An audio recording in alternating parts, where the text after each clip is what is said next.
ඉතින් අද මම කතා කරන්න යන්නේ මගේ 11 වෙනි නවකතාව ගැන. මේ කතාවේ නම තමයි ලැවෙන්ඩර් සුවඳ ටිෂු. මම ඔයාලට මේ කතාවට මේ නම දැම්මේ ඇයි කියලා කියන්නම්. මම මේ කතාව කරගෙන යන ගමන් මැදහරියෙන් වගේ.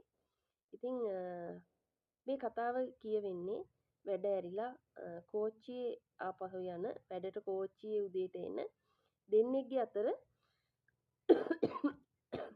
sorry ඇති වෙච්ච ප්‍රේම සම්බන්ධතාවයක් තමයි මේ කතාවේ ගලාගෙන යන්නේ.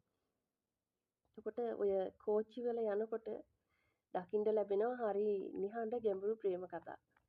හරිද? ගොඩක් වෙලාවට අපිට අයිති නැති අසම්මතයි කියලා කියන ප්‍රේමයන් කෝච්චියේ බොහොම සුලභයි දකින්න ලැබෙන්නේ.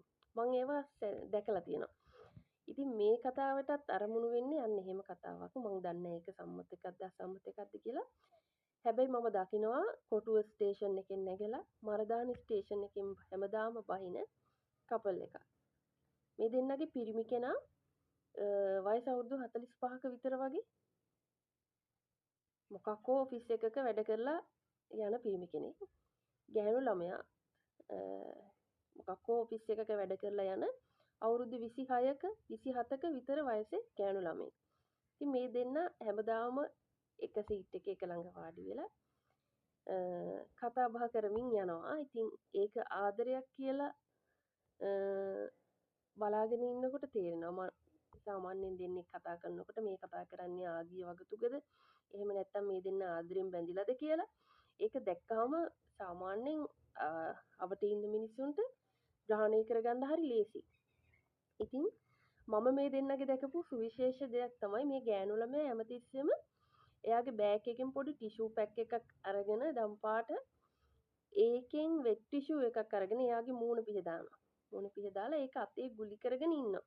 දෙතුන් පාරක් එයාගේ මූණ පිහ දාලා ඒක ගුලි කරගෙන ඉන්නවා. එතකොට මේ පිරිමි කෙනා මේ ගෑනු ළමයාගේ අතේ මේ තියෙන ටිෂු එක කොහොම හරි මරදාන ස්ටේෂන් එකෙන් බහින්න කලින් ඒක එයාගේ අතට අරගෙන එයාගේ සාක්කුවේ දාගන්නවා කාටවත් පේන්නේ නැති වෙන්න.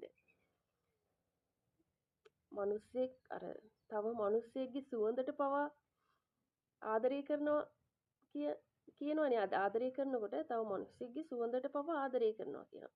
ඒ මිනිස්සයා මූණ පිහ දාලා විසික් කරන ටිෂු එකක් පවා ආදරය කරන කෙනාට ගොඩක් වටිනවා. ඉතින් මම දැක්කා එයා ඒක සාක්කුවේ දාගෙන මං හිතන්නේ එයාක ගෙදර අරන් යනවා. මං හිතන්නේ එයා ඒක පරිස්සම් කරලා අරන් තියාගන්න ඇති. නැත්නම් ඒක එයාට සාක්කුවේ දාගෙන අරගෙන යන්න ඕනේ නෑනේ. ඉතින් මෙතනදී මට හිතෙනවා මම මේ කපල් එක දැක්කට පස්සේ මට